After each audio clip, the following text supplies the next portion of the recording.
მოგესალმებით, თქვენ უყურებთ გადაცემას ევროპის დაისი. დღევანდელი ჩვენი ეპიზოდი დაეთმობა უნგრეთის არჩევნებს, იმას თუ როგორ მოხდა ის დიდი გადალაგება, რაც ვიხილეთ, ორბანის მაგიარი ჩანაცვლება, რა გავლენა შეიძლება ქონდეს ამას ზოგადად სოფლიო გეოპოლიტიკაზე და მათ შორის საქართველოს.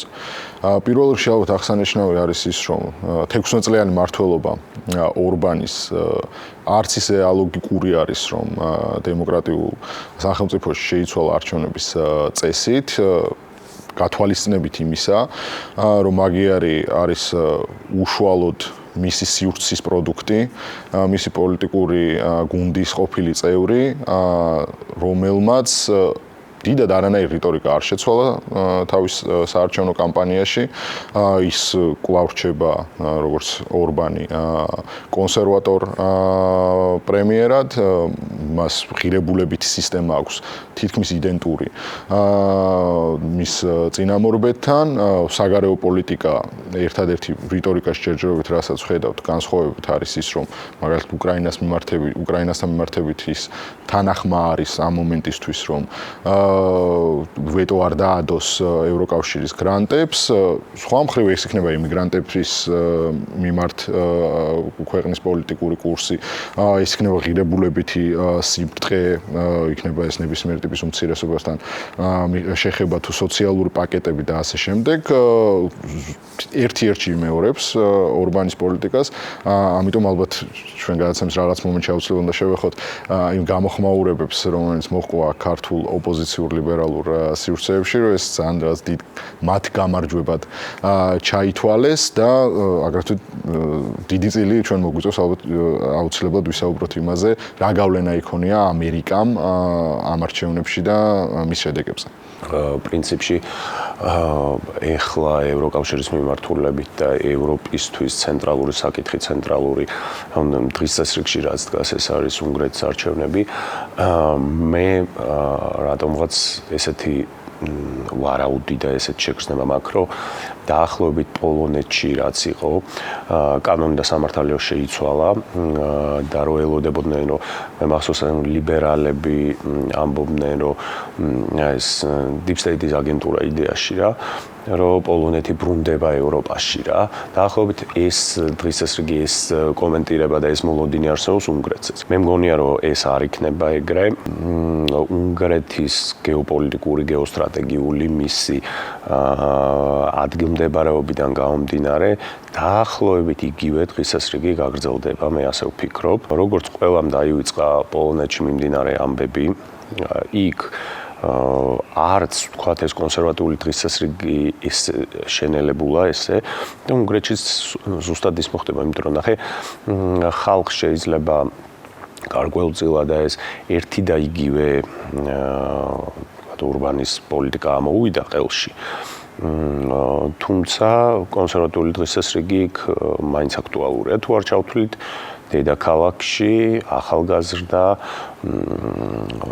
რაღაცა მოსახლეობას, რომელიც ისევ და ისევ იყო ინსპირირებული და მთლიანად აღტკინებული იმით, რომ იქ იყო NGO ცენტრი, ადრე იქ იყო ეს ცენტრალური ევროპის უნივერსიტეტი, იქ იყო სამჭედლო ფაქტობრივად პოლიტკორექტული თეორიების და იმ ფემინისტური დღის წესრიგის და ამ deep state-ის იდეოლოგიის სამჭედლო იყო მართლა ადრე წლების წინ.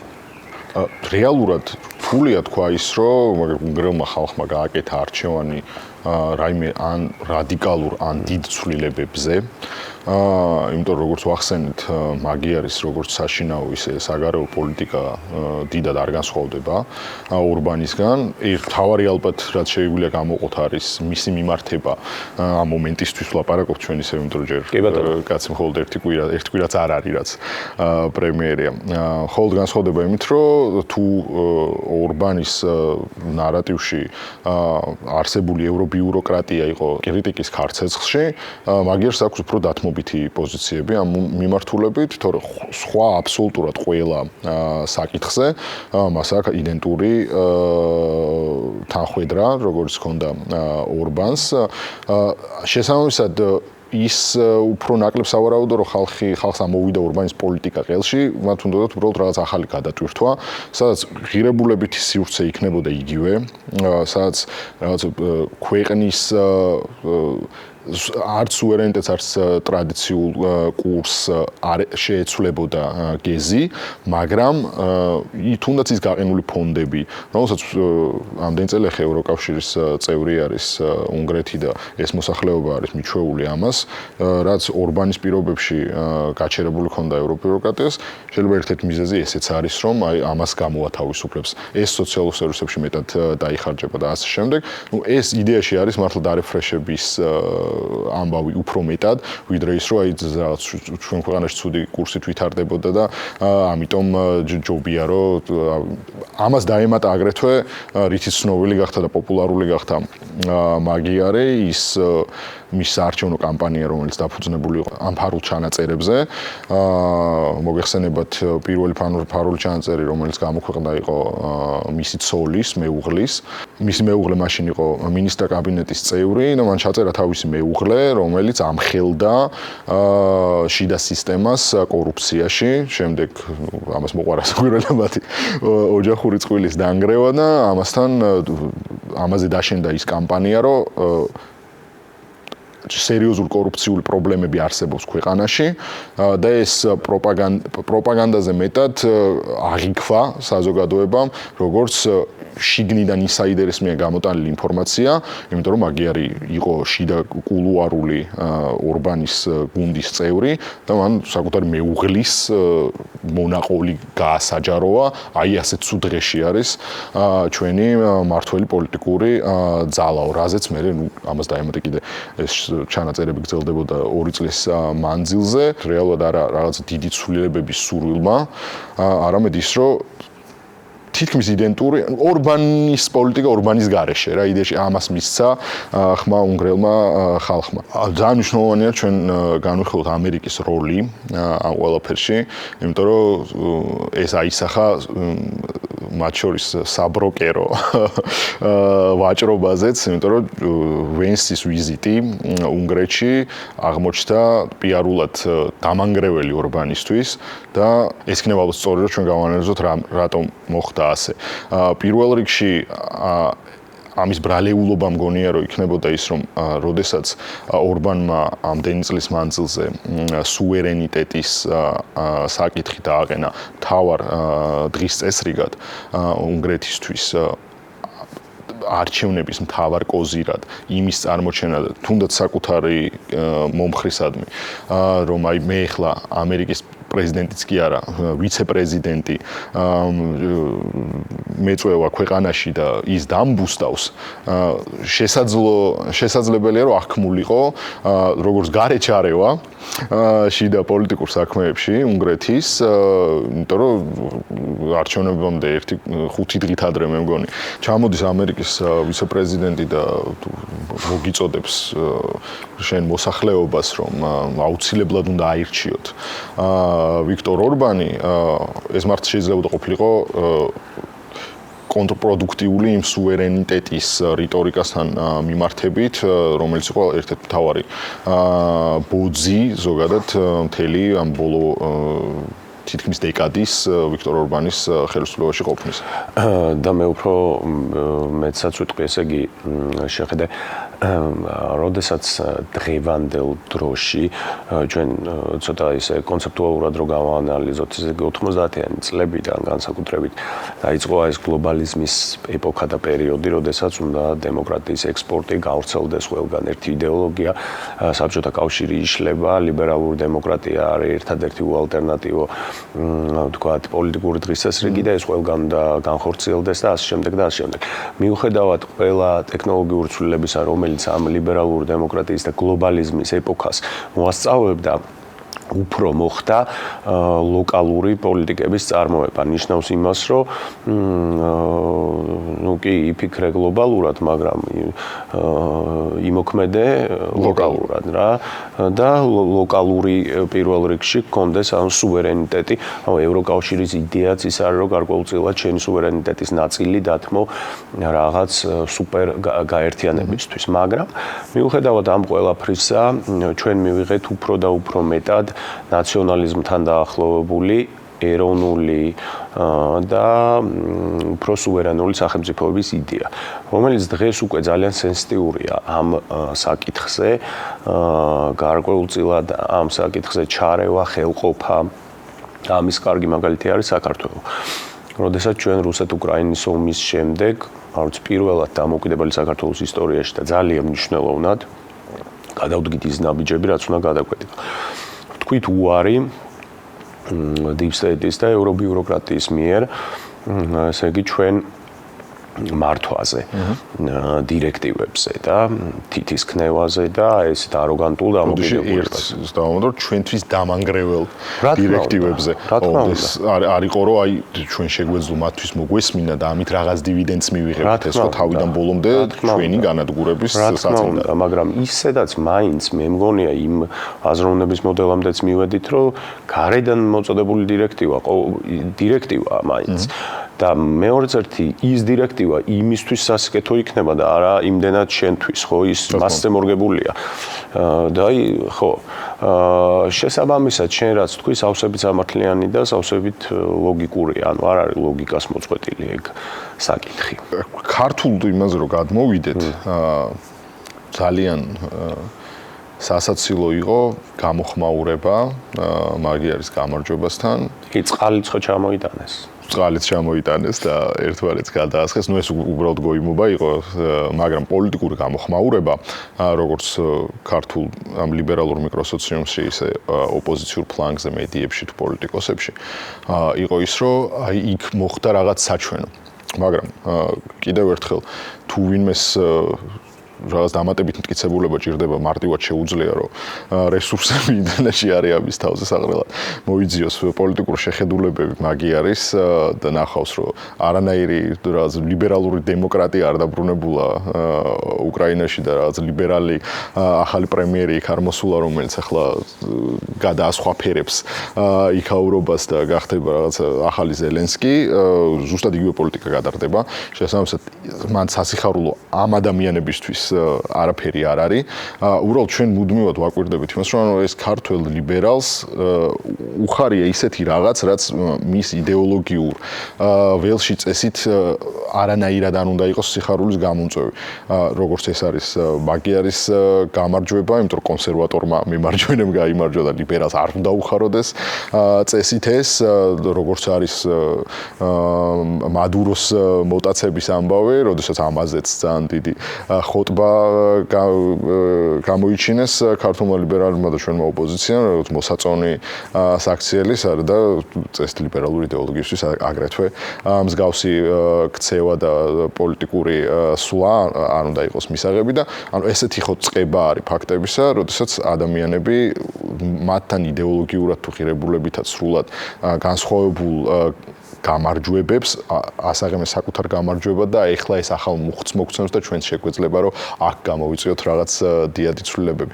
მაგრამ ეს თავიდან ბოლომდე არის იმის ბრალი, რომ ჩვენ განსხვავებით მაგალითად რუსი ლიბერალისგან, ჩვენ ლიბერალი კიდევ უფრო დეგრადირებულია, ჩვენ ლიბერალი საერთოდ არანაირ სიმყარეზე არ დგას, მას არანაირი ღირებულებითი მყარი სისტემა არ გააჩნია. და მას უნდა რომ ჩვენ ვიმართებოდეთ ამ ბრიუსელიდან, ან ვაშინგტონიდან, მას უნდა რომ პირდაპირ იქიდან ვიმართებოდეთ, იქიდან იღებდნენ დირექტივებს, ანუ იქ იყოს რა საქართველოს სათაო ოფისი და ასევე აქ ქართული ლიბერალის პრობლემა არის მისი წარმოდგენითი აზროვნება, რომ ის თავის წარმოდგენებში ესე იგი ამ ობიექტურ გრძნობად რეალობას არიაზრებს, რომ ეს არსებობს. მას როგორ წარმოუდგენია სამყარო, ისე გონია, რომ არის რეალობაც. მას გონია, რომ თქვათ არჩევნებში ეს არჩევნები ტარდება ბერლინში, ბრიუსელში, ამსტერდამში და არა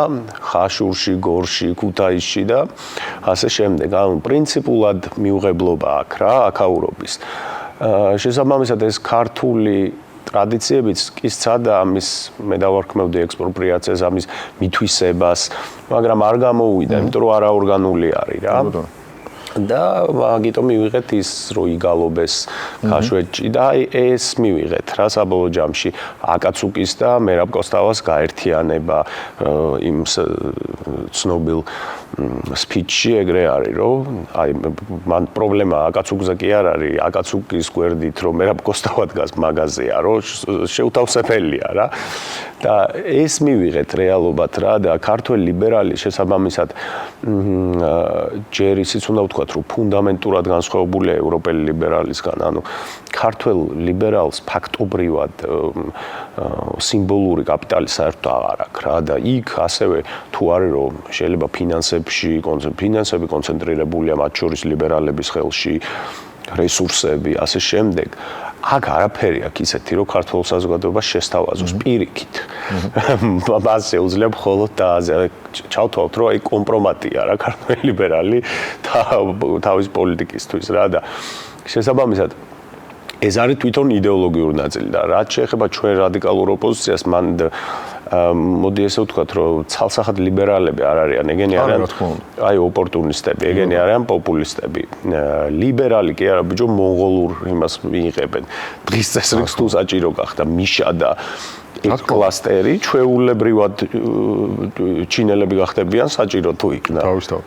ამ ქართველი ლიბერალი რეალურად ლიბერალიზმშიც არის უსამშობლო, როგორც სხვა ყველა მიმართულებით.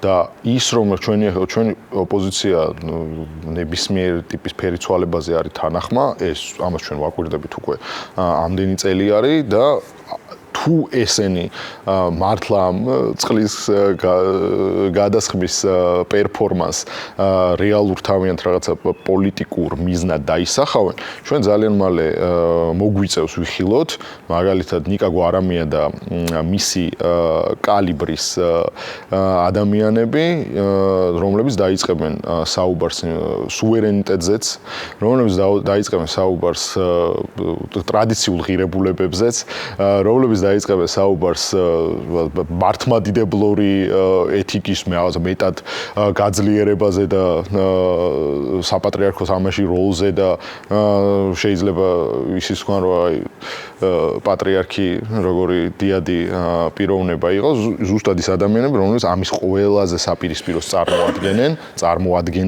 და მომავალშიც ასეთები იქნებიან, მაგრამ იქნება გამომდინარე რომ აქ არ არსებობს არანაირი სიმყარე და ეს თავიდან ბოლომდე არის გარე აგენტურული დავალების მიმღები სუბიექტების ერთობა, მათგან შესაბამისად ეგ უფრო მოსალოდნელია, რომ რითიც მათი საჯარო პერსონა არის ცნობილი და იდეაში ფუნდამენტი რაც უნდა იყოს, იმის 180 გრადუსიანი ცვლილება ვიხილოთ, მარტო იმიტომ რომ აი ეხლა ეს გამარჯვება უნგრეთში, აი მაგას ხო არ მიგვასწავლებს და მაგიარმაც ხო ეგ გააკეთა, რომ ისევ კონსერვატორული ნარატივი ქონდა მას და ხალხს ასე ელაპარაკა და ჩვენც ხო არ ჯობიას და და მართლმადიდებელი ქრისტიანი გვარამია დაგხვდება შეიძლება ეთერში. მოკლედ და რომ შევაჯამოთ, ზუსტად ეგრე იქნება, რომ რეალურად ისინი მოინდომებენ უნგრეთის სცენარის გაანალიზებას. მე მახსოვს ლაპარაკობდნენ შენ თუ გახსოვს უნგრეთის და პოლონეთის შედარება იყო, რატო მოიგეს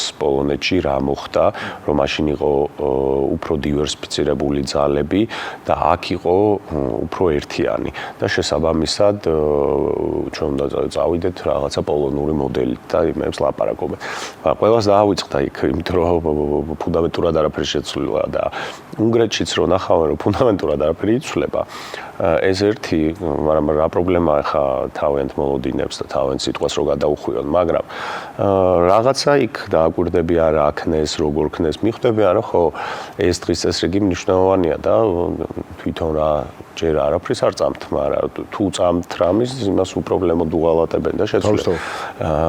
მე მგონია რომ ეს უბრალოდ დაჰაიპებული თემა იყო უნგრეთის საკითხი. და მაგიტომ მიექცა ყურადღება ყველას დაავიწყდება აი ამ მიმართულებით უნგრეთი და დაველოდოთ ისევ და უსურვოთ ჩვენ ოპოზიციას და ჩვენ ლიბერალებს ყოველთვის დამარცხება და უსურვოთ წაგება ყველა მიმართულებით. სურვილი და რაღაცა მეტაფიზიკური თხოვნა თუ ჩარევა საერთოდ არ ჭირდება, იმიტომ რომ ამ ადამიანებს ფიზიკური შეუძლებლობა აქვთ იმისა, რომ თუ მათ ხელში არ არის რესურსი სახელმწიფოებრივი აპარატის სრულად საკუთარ თავზე მორგების, ჩვენ ხედავთ, რომ უკვე ამდენი არჩევნები არის, მათი შედეგები უფრო და უფრო განიცდის დეგრადაციას და ასე იქნება მომავალში, იმიტომ რომ შეუძლებელი არის რეაბილიტაცია მოახდინო გარდაცვლილი. ხოდა ჩვენ უყურებთ ახლა რომ ეს ოპოზიცია, რომელიც არის თავიდან ბოლომდე მკვდარ მდგომარეობაში, მე სულ ამბობ, რომ მკვდარი შეიძლება წამოაყენო, დააჯინო, ატარო. მაგრამ ვერ გააცოცხლებ. ასე რომ კი ბატონო. შეიძლება წამოაყენონ, მიაყუდონ, ატარონ, აკეთიკით, მაგრამ გაცოცხლება არ მოხდა. და იდეაში რეალურად რომ ამათ გადაესხათ უნგრეთის წყალი, ნიშნავს, რომ ხელისუფლებაში უნდა მოვიდეს გაცილებით უფრო კონსერვატორული შეხედულებების ხელისუფლება, რაც მათთვის საერთოდ ტრაგიკული უნდა იყოს, იმიტომ რომ ამ პირობებში მიუხედავად იმისა, რომ ქართული ოცნება სუვერენიტეტის დაცვაზე და ტრადიციული ღირებულებების დაცვაზე ორიენტირებული ძალა, მას აქვს ძალიან ბევრი მიმართულებით ლიბერალური პოლიტიკა, როგორც ქვეყნის შიგნით, ისე ქვეყნის გარეთ. და ამაში ცუდი არაფერი არა, ბევრ ძალიან საკითხში საჭირო არის მსგავსი მიდგომა და ყოველთვის პოლიტიკურად პრაგმატულად უნდა შეხედო საკითხებს და ისე უნდა განსაზღვრო, რომ შენი ქვეყნის საჭიროების სამებრ რა არის სწორი. და მაგ დაშვებაში მათთვის ბევრად ცუდი მომავალი შეიძლება დადგეს. ამიტომ თლად ეგრენ ვინატრებენ ხოლმე, იმიტომ რომ შეიძლება რაღაც ნატურები არ ხდეს. კარგით, მადლობა ყურადღებისთვის. დღეისათვის სულ ეს იყო. კარგად ბრძანდებოდეთ.